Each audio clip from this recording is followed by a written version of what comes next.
Hello, everybody. Welcome back to another episode of Bikini and the Brain podcast. Thank you so much for joining us here today. And I am here with the legendary, the man, the myth, the legend, Adam Bowe from Team Elite Physique. Hello, everyone. This is an exciting week. So you are listening to this podcast just a few days after Ashley would be getting off the stage of the Clash. We don't know what happened yet because it's actually a few days before she's up on stage for the Clash. But in preparation for the Clash, Ashley's actually had probably like an 8-month prep, not intentionally, but because of quarantine and the shows canceling and everything being rescheduled, and then her surgery at the Arnold. So she's been in prep for a long time, very long time, with breaks here and there, of course, but because of not just this prep and other preps, she's got a lot of tricks up her sleeve that she is going to kind of tell you about in today's podcast, because today's podcast is about... We're going to talk about some dieting hacks. Like, people are always wondering, how do I stay on my diet for so dang long? How is it possible to eat chicken and vegetables so much and not get tired of it? Yeah. And so I think we're going to go into some cool stuff. What's nice is sometimes the topics are like technical and I'll talk more, and then sometimes the more like first person, like, hey, as a competitor, and this one's kind of like more yours than mine. So I'm really excited to hear some of these hacks, because I remember that video we did, we have it on probably both of our channels. It's like a YouTube hack video of diet hacks. And there were so many cool things that I didn't even know about in that. Like, remember that one we did with the foods hack? It was like a diet foods hack. Like, I found like 2 new foods in there. I think that's what got me on Swedish Fish. Yeah, the snack review. Yeah, snack review too. So there's some cool tricks that she's got that can really help out. And I'm excited to see if I come up with something new too. Right. So I think, like, first and foremost, one of the biggest mistakes people make whenever they're eating or they want to eat is they can't really tell the difference between true hunger and a craving, right? So a lot of people think they might be hungry, but maybe it's just a little craving. And there are some telltale signs. You might feel physically more tired, like wiped out. If it's like a true sense of hunger, your stomach might be rumbling.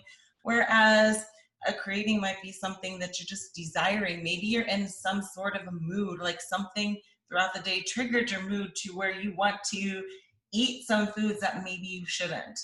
Okay. And how do you go about doing that and figuring that out? And not just that, but what do you do? That's an Adam question for sure. But I would say, like I said, the hunger is more of that feeling inside. Are you physically hungry? Is your stomach rumbling? Is like your energy just wiped out? Or is it something like you're thinking of? Is it a food that you haven't had in a while, and maybe you're in a bad mood today and you just want something sweet, you want chocolate? Yeah. You know, I think you gotta ask yourself, put the pause before you eat and ask yourself, are you truly hungry, or is this a craving? Yeah, and I think that it's pretty identifiable. Like, the hunger is like a real thing. Like, you feel it. You know, you feel you need it. You feel sometimes you're lightheaded. Like, you feel the hunger. There's sometimes hunger pain. What's funny is I went through like my first experience with like hunger pain like ever, and it's funny because I think that sometimes, because I grew up with this, I'm just so used to it that it's like, I'm hardcore, but not intentionally, because it's like just, it's normal for me. So, but to other people, that's hardcore. But for me, it's like, no, everyone does that. You know, it's like, that's how everyone was when I grew up. All I knew was bodybuilders. So like, we all did that. Like, it's just life, you know? But to a lot of people, it's not normal. And so for me, I'm like, I don't know, I'm kind of used to it. But I actually never had like hunger pains until, so I use our team doctor, and they balance my hormones and stuff out. And then so they checked my testosterone, my growth hormone, and all that. And they gave me this stuff to help my growth hormone go a little higher. And it was like it was like an over-the-counter thing to make my growth hormone go a little higher. And so I was like, okay, I'll try this. And it started kicking in like 5 days later when I took it. And when I took it, I had the hunger pain for my first time. And I was like, it finally kicked in. I got my first true spike of like growth hormone to be released. And I was so hungry that like, I was like, oh my gosh, like, oh, this is hunger pain. But I was like 35 when I finally figured it out. Right. I was like, oh, that's what people go through. That sucks. Yeah. Like, it's actually a real thing. I'm like, I just thought people were kind of being like, you know, snowflakes is the term these days, right? Snowflakes about it, and they're complaining because they're not used to it, but actually that's a real thing. So needless to say, I actually stopped taking that because it was like, you're supposed to take it before you work out, and it started kicking in, and it was working for sure because your hunger was crazy. And what happened was it was ruining my workouts. I was so hungry. Oh. Like all I would think about was how hungry I was. Aww. So I was like, you know what? It's totally counterproductive to what I wanted to do. So I'm just not going to do it. But so now I've experienced the hunger pain, and it is tough, you know? And so there's I think a clear identifiable difference.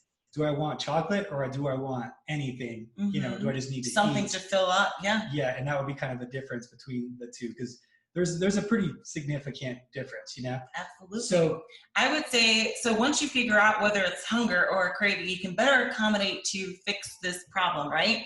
So if you're truly hungry, you know, let's say you've eaten all your meals for the day, you're already to the max on your calories, which your coach allows, or whatever the case may be. There are some things that you can still eat and kind of get away with to satisfy that craving. First off, I would say for us, I think one of the reasons why I don't get hungry as easily is we kind of have unlimited vegetables in my plan. Like, when I say vegetables, I'm not talking like sweet potatoes or potatoes. We're talking like green beans, asparagus, cauliflower, broccoli, the green leafy vegetables. So having that vegetable in my diet and kind of really fills it up and doesn't allow me to get hungry too often. You know, I think that sometimes if we're lacking those vegetables, because let's be honest, they're not the funnest to eat sometimes for a lot of people, they'll get hungry quicker because they don't have anything in place to kind of fill them up. So it's very important to have a lot of those healthy, satisfying vegetables in your diet. Yeah, and I have no problem. I tell my athletes, hey, if you're super hungry, have 3 servings of broccoli, have 3 servings of, because it's a lot of volume. You know, and then the net calories aren't that significant. So when we talk about calories and net calories and all these different things, you have to understand there's this thing called the thermic effect of food. Okay, so if you're, and this is why I'm not a fan of macro dieting, because you know, when you look at food on its, like, if you look at food on the table, you're like, okay, that broccoli has 100 calories, that pizza has 100 calories. They're the same 100 calories, right? And you're like, okay, yeah, it is. But once you ingest it and you go through the process of digesting food, the calories are different. The net calories are different.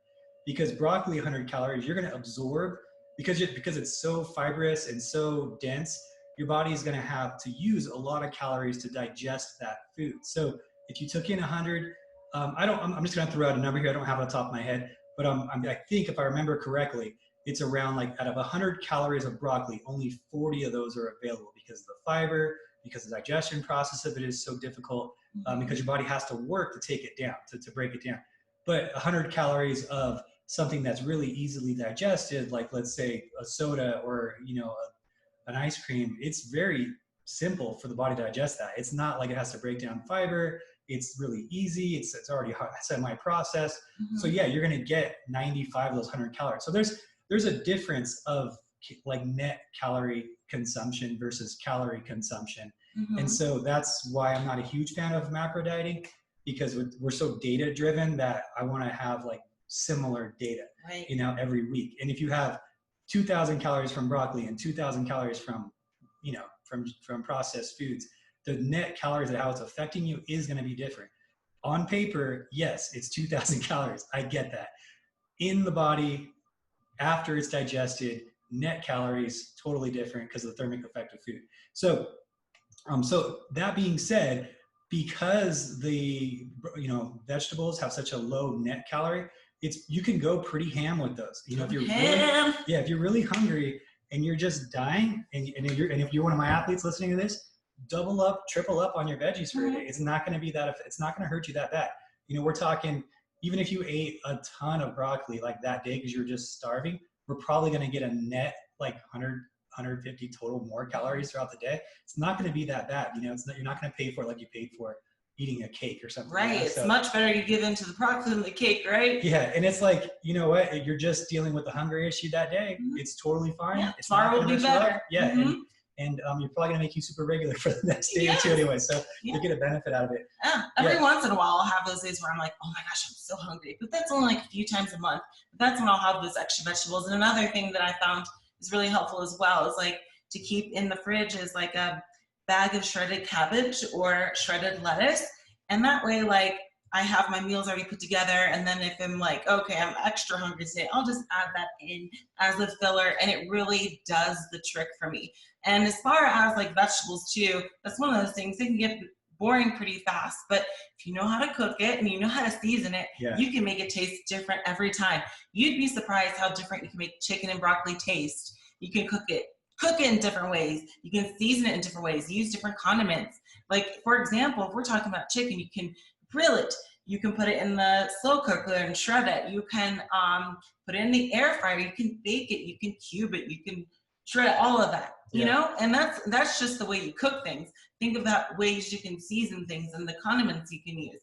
The great thing about 2020 these days is that we have so many different options for low calorie, like condiments and fun things you can do to your meals to make them taste better without the calories. Like, I feel like, you know, back in, let's say 1980, they didn't have sugar-free barbecue sauce, for example. It wasn't even a thought process. So it's like, you know, we're so lucky that we have these things we can do to modify our food to make it taste better without all the extra calories. I'll date myself a little bit here, but I started working in nutrition stores in 1997 or 98 in supplement stores. And we used to have like the protein bars back then were so bad. And it's like you literally did it just because you had to eat something on the go and not because you wanted it in any capacity.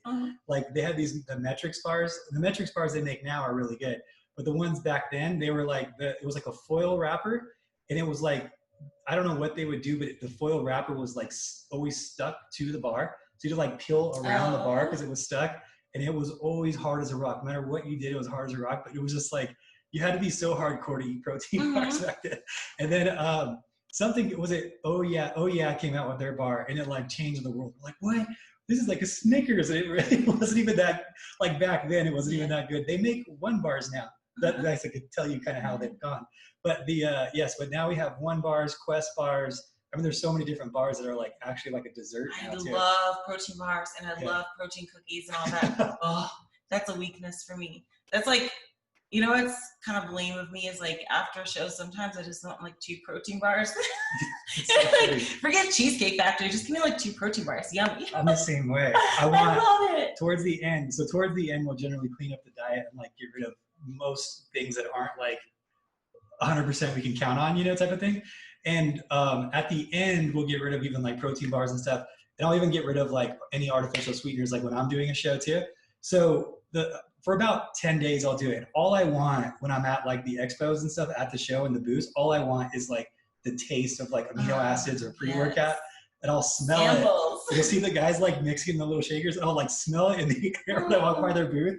I'm like, I just want that. I don't care about anything else. I just want like the artificial colored water. Diet Coke and a protein bar for me. Sometimes the go-to one is just like, you know, you get off a show and it's way too late, and you're just like, I'm too tired.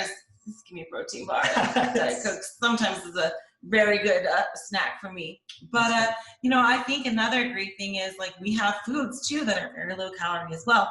I don't know if you've ever tried these before. Have you tried shirataki noodles? I don't think They're so. like called miracle noodles. And they're like 15 calories per whole bag. They're mostly fiber. Now, those things have a very strange consistency, a strange texture. If you know how to flavor it correctly, it's really good. Like, I like to put the Bragg's liquid aminos on that. Oh, that's so good. And mix it with chicken. It's like a chicken stir fry and add some vegetables. That's good. And it's like one of those foods, super low calorie, and it fills you up. So, you know, anybody dealing with hunger, like if they're always hungry, you know, that's a great thing to do as well. And that's just one of many foods that are pretty low calorie and, you know, fill you up. Another one of my favorite little snacks, you know this, is slicing up cucumber and sprinkling stevia on top. Yeah. Sometimes some salt too. And it's such a refreshing snack, especially for summer. It's like it's like comparable to like a watermelon or something. It's so good. I do that with lemon and like a hot It's like it's just the little guy in the cart.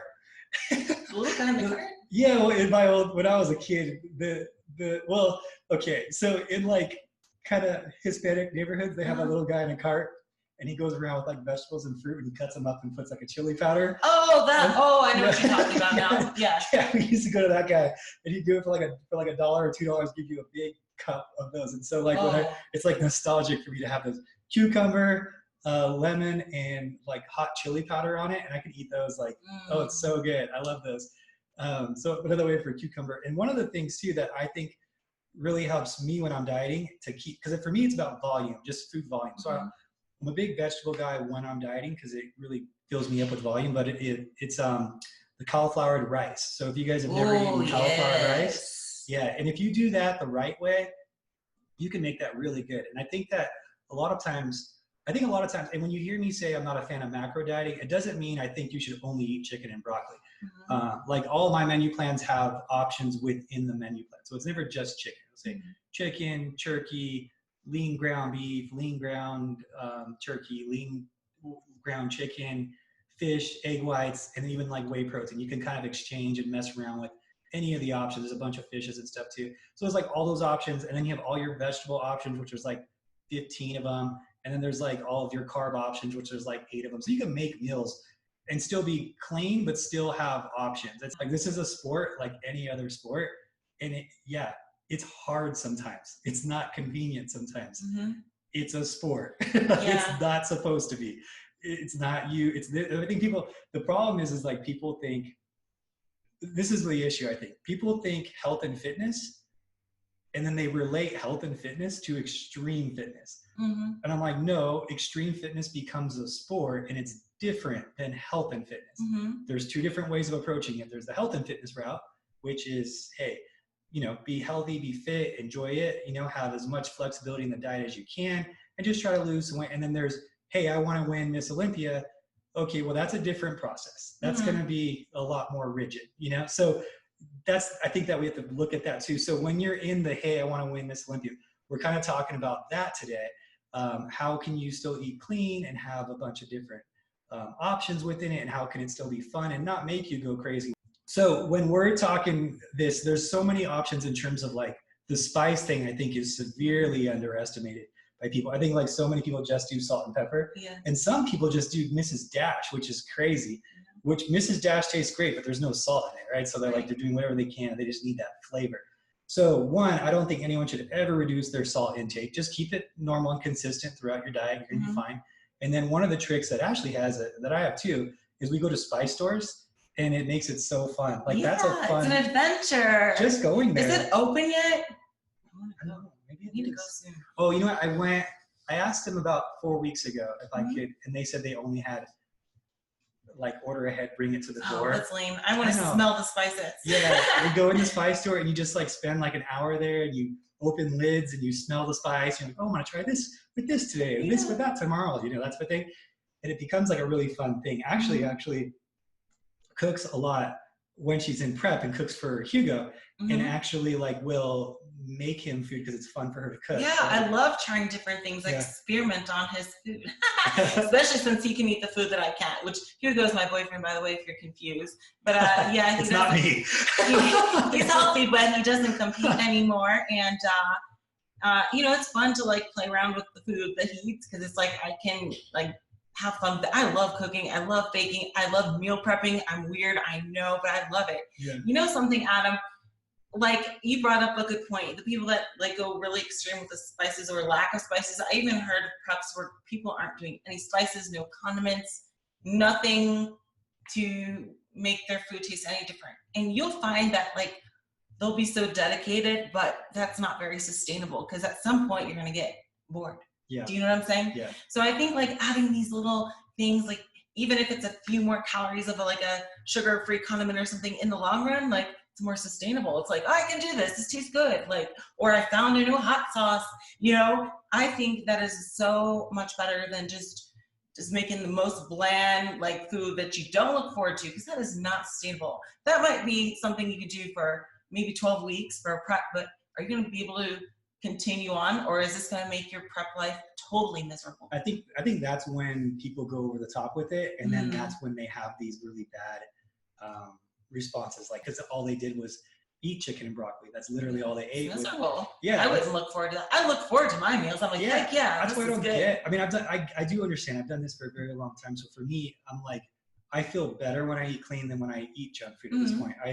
I do have a cheat meal like once a week right now, but even then, sometimes I just don't even want it that much. It is every Sunday I get one cheat meal. You know that. And like I did a little personal pizza from Red Robin with chicken on it. And I said it's kind of healthy, but thin crust with chicken on it.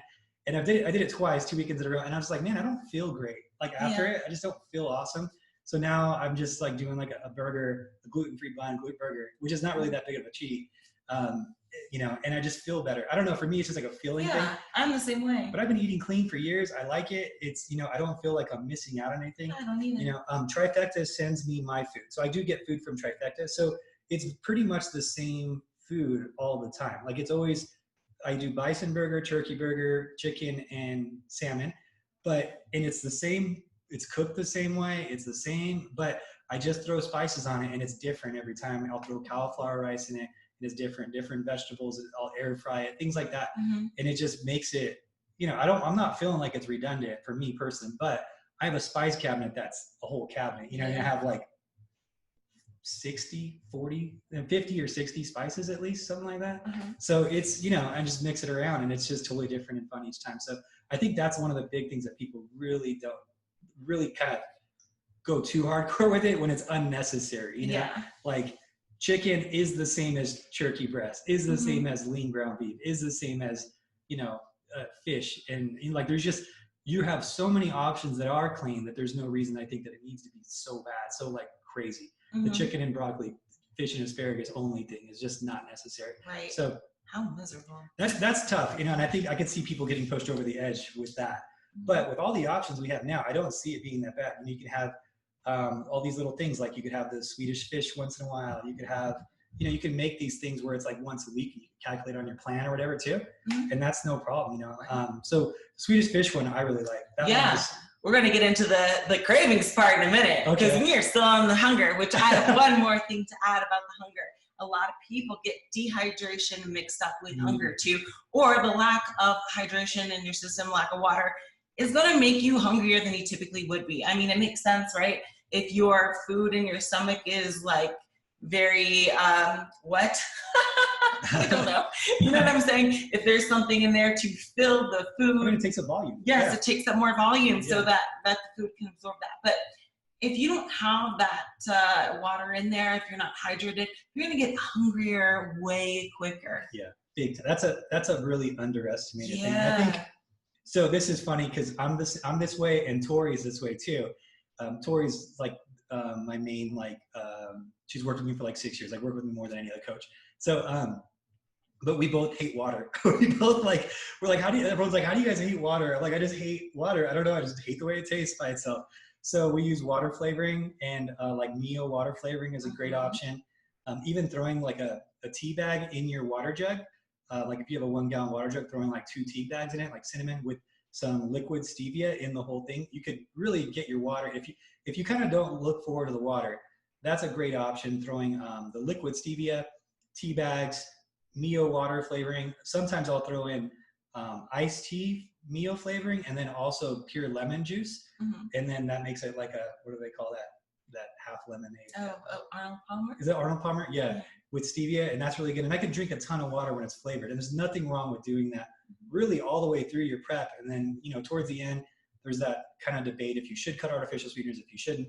I cut them just to be safe, but yeah, that's a really good way of getting your water in. So you have any other water tricks that you do? You know, like you mentioned, we do cut sweeteners towards the end. We're talking about like the last week. We're not doing that a month out, but the last week till show, we'll cut those out. I love those sparkling waters like LaCroix. Oh, I'm so fancy. Like those are great substitutes when you can't have things with sweetener. Of course, I would rather have like a Mio drink, but if it's peak week, I'm doing LaCroix, a lot of sparkling water. I love it. It tastes so good to me. So that's another helpful tip as well. But now I kind of wanted to get into the craving part. So we just talked about hunger and what you should do if you have true hunger. let's talk about the cravings, okay? Because cravings, you can get them and you can be basically full. Like your stomach isn't hurting. You don't necessarily feel unenergized, but you just can't get that taste of a food out of your mind. Maybe it's something sweet, maybe it's something salty, but you know, it's not true hunger. So there are some things that we can do about that. You know, I think that a lot of times I get sometimes a craving after I eat, right? And it's like I finish my meal, I'm full, but I don't know, I kind of just want my taste buds haven't caught up with my stomach yet, if that makes sense. Like I still want the taste of it more. And in that case, you know what I'll do is I'll have like a glass of water and I'll brush my teeth and then chew a piece of gum. And that cuts the craving off immediately, because usually when your mouth is clean and it's minty, you're not going to be like, I want chocolate now. You know what I mean? Especially with gum, because with gum, it's great because it's like you're chewing on something. So it's like keeping your mouth entertained, keeping your taste buds entertained. That's a good trick. Mm-hmm. I've never tried it, but I should try. I want to try that. But I've seen you do that a lot. I've seen you do that often. So I'm like, and I have really fresh breath, you know? Yeah, Ashley's kind of Ashley's definitely like a teeth Nazi. She is every meal she'll get a floss. And do you brush every meal, or is it just floss every meal? Well, it depends. If I'm like at a restaurant, I don't brush my teeth. I'll use a flossy pick, and then I'll use the gum, like a half piece of gum. That's Ashley has the best teeth hygiene. I used to think I had really good teeth hygiene because I floss once a day and brush twice a day, and I'm like rinse my mouth out like a few times. But after I saw you, I was like, man, I really need to step up my game. Like, the best. I don't know if that helps you at all with this stuff, because you can just. I mean, maybe. I wonder. I am very OCD about that, especially with flossing. Like, I hate the feeling of food in my teeth. I gotta floss that out immediately. Every meal for years. I mean, for years. I always got a flossy pick on hand. That's for sure. Yeah. So I guess that with that's the we got the cravings part of it down and food volume a little bit. We need to talk about fun snacks though. We can have when we're having another craving. So whenever you do have like a craving and maybe you still can't get out of your mind or whatever, there are some very tasty low calorie snacks on the market. You mentioned before the smart sweets, which are very comparable to Swedish fish. Those are so good. I love smart sweets so much. The little fishies, they're in a turquoise bag. Those are so good. They're like all fiber. So good. Yeah, and I think they're pretty much all fiber. I think the net calories on those is like 70 calories. So, and that's the thing too. And that's why I'm not a fan of pure macro dieting, because the data is so important. You know, when we're talking about data collection and adjusting people's menu plans, usually it's within like 10 to 20%. The problem with a lot of macro dieting is that you're getting a different total net calories throughout the week, every single week, based on what you ate.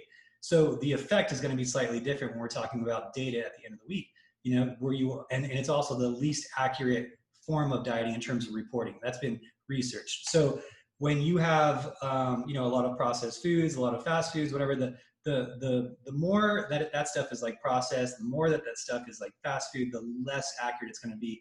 Because obviously these big companies know that the lower they can report their calories, the more likely you are to buy it. That's just salesmanship, right? Mm-hmm. So, and it's just, unfortunately, it's not highly regulated in the United States like it should be on those reporting labels. Like you see it happen all the time where people are under-reporting stuff all the time. So that's why I'm always a little worried about it. But if you're one of those people who need that type of like, okay, I'm just not going to ever be successful if I can't have something, what I like doing is a calculated free meal throughout the week. Mm-hmm. So I'll have, some people will have like 800 all the way up to like 1800 one meal, and they can do whatever they want within those calorie ranges once a week. And I think that if you're one of those people that need that, so it's totally okay. And you just need to like tell your coach, hey, I want to have this, but at least they have the data, and it's not like every single meal. So it's pretty close to that data, you know? So like if it's 1800 calories, obviously 1800 calories of broccoli and 1800 calories of pizza is going to be totally different in terms of like the thermic effect of that food and the net calories. But at least it's one meal. We know that it's going to be somewhere we know it's going to be close to that 1800 because it's probably going to be mostly not like broccoli. and you can do that too. So eating clean, having these choices, having these spices, maybe saying, okay, once a day I want these smart sweets and it's only, 70 net calories.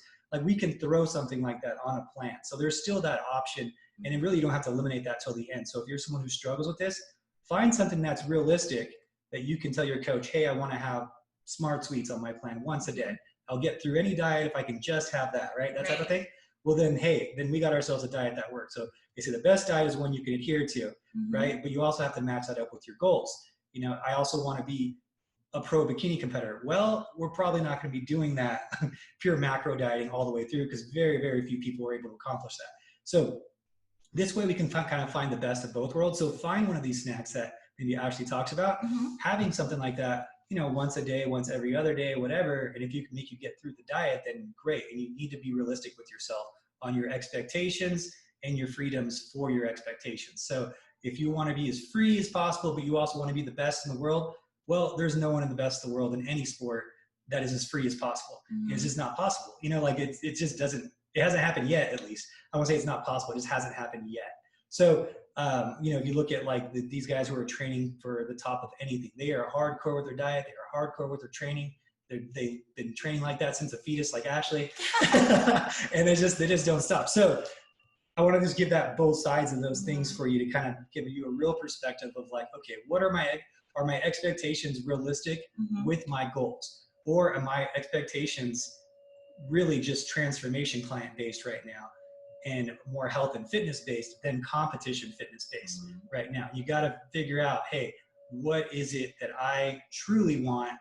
And do I want it more than the inconvenience of eating clean for a long period, right? Type of thing. So you're gonna have to make the decision for yourself. You know, neither of them are wrong. They're both right. So, but that being said, Smart Sweets is awesome. Cakes. Smart cakes. Oh, those are so good. Those little, they're so good. The main ingredient is egg white, and they're basically comparable to a cupcake. It is so good. Yeah. I think it's like 35 calories per cake. But yeah, so delicious. I love those. They're the sugar-free meringues. Those are, you know, they're basically air. You know what I'm talking about? That's what they're called, meringues, right? Yeah, they like disintegrate. Yeah, they melt in your mouth. Those are good. I don't think you were so much a fan of those, but I loved those. Those were good. Yeah, you really like those. I don't know. For me, it tasted a little bit of it tasted a little chemically, you know, but I could see, I mean, Anya likes them too. Yeah. She eats a whole bucket of them, and it's only like 50 calories, the whole thing. It's like crazy. Yeah, that is so cool. And you know, something else I was thinking too is like, depending on how close you are to your show, and I do know that there are a lot of girls that have those like PMS chocolate cravings, and I'll tell you what I've done in the past before. I love dark chocolate. I think it's so good. But with chocolate, you always got to make sure that it's not like the sugary chocolate, right? So I love buying like the 100% chocolate unsweetened, and I'll like dip it into like stevia, like powdered stevia. So good. Really? I mean, I love dark chocolate though. Yeah. So like, you know, it's like one of those things, like if you're really having that craving, and if your coach allows, maybe you can substitute that for a serving of fat, have a like, you know, 150 calories worth of this really dark chocolate instead of like the avocado oil on your salad or whatever the case may be, you know, talk it over with your coach. But that's another great alternative too. I think a lot of people have that chocolatey craving. But another thing you can do as well is like the great thing about protein, like you said with the bars, the same thing with the shakes, man, they're so good these days. Like you can make yourself basically a chocolate milkshake with just chocolate protein powder, maybe a few extra scoops of the powdered cocoa powder that people bake with, and xanthan gum. That's a thickening agent. So you can get that in like basically any grocery store, but xanthan gum and also ice, of course, and maybe some extra stevia if you want to make it a little sweeter. And there you go. Blend it together and it's like a chocolate milkshake. So you just got to like learn how to make things taste good. Yeah, exactly. I like that actually, that trick, because with the dark chocolate, that's an acceptable fat for you know, for a lot of people. So yeah, anyway, I'm going to try any other ones you have, because I think we've got so many like snacks listed on our little video. You know what we should do is we should link. What I'm going to do is if you're on the podcast, I'll try to link the video. I don't know if the podcast will let me link the video on the description, but on the YouTube version of it, I'll link it to Ashley's, and Ashley has a lot of cool stuff on her channel with the diet hack one. Yeah. So that'll be cool. So you guys can watch that one too and have some cool diet hacks in there. But there's so many cool little things that you can do. You can definitely fit them on your plan. I'm a fan of having that snack actually listed, so we can kind of start using that as data. So, absolutely. But yeah, that's not a problem. So, I guess what else is there with this? I want to know what our viewers like to eat when they're having a craving. Oh, you know what? That's super helpful. Yeah, I want to steal your secrets. Yeah, I want to try. We've done that once before. We had people list what they had. We usually find like 2 or 3 snacks. So yeah, if you're watching this or on your comments, podcast, whatever, put it in there because it'll probably help someone. And we're probably gonna steal some, so we all help each other in this community. Maybe right? we'll do a snack review version 3. Oh, that'd be cool, like new snacks. Mm-hmm. Yeah, you know what? These I want to get. You know what I want to try? This is a cool one too. It's Professor Nuts. You seen that? Ooh. So we've talked to you about it a little bit. I've tried it, and it's funny because the owner of the company, his name is Joe, and it first came out, and I was like, this can't be right. Like this is one of those companies that's like pretending their calories are too low for what it is. And then I was like, because Phoebe gave me a little bit. And so she's like, yeah, contact the guy, Joe. And I was like, all right, this can't be right. And so like I contacted, he had all this data, all this research. He published a research article on it. I was like, damn, this is actually like low calorie peanut butter. So that's another one that's like, that one blows my mind. I still don't understand. I'm actually going to meet with Joe. He's going to come down to either Denver or Vegas. And I'm going to meet with him because he's going to explain it to me because I don't understand how he got it to be like low calorie peanut butter. But it's pretty good. I won't say it's exactly like peanut butter, but it's very close. And it is like, I want to say it's like half the calories. It's crazy. The stuff they're coming out with, we're going to have like no calorie cake in like 6 years. Like it's crazy what they're coming out with. So check that one out. You know what I forgot to that's super helpful that I eat so much of? Oh my gosh, I almost forgot. Sugar-free Jello. Oh yeah. Oh my gosh, I love sugar-free Jello. Yeah. That is so tasty to me. And I have like a recipe with I have a vegan recipe too for sugar-free Jello with using agar powder, and we'll put that in the description too. What's the one you made me the other day? Agar. That's the vegan. Okay. It has a little bit of a different texture than a sugar-free Jello would. Like let's say you get the boxed sugar-free Jello or the sugar-free Jello in a already in a cup. It has a little bit of different texture than that. You have to basically buy agar powder. I would say the best place to buy it would be online or like Amazon or something because I don't really see it too often in stores. But that is another really good one. That was good. I love me some sugar-free Jello. That's like a good, like refreshing snack for when you're craving something sweet. So, I almost forgot that one. It's important. Yeah. So I guess with that, is that the one? Is that it for today? Yeah. I want to know your snack. So let us have your secret. Yeah. So moral of the story: clean eating doesn't need to suck. If anything, it's probably the healthiest way to eat.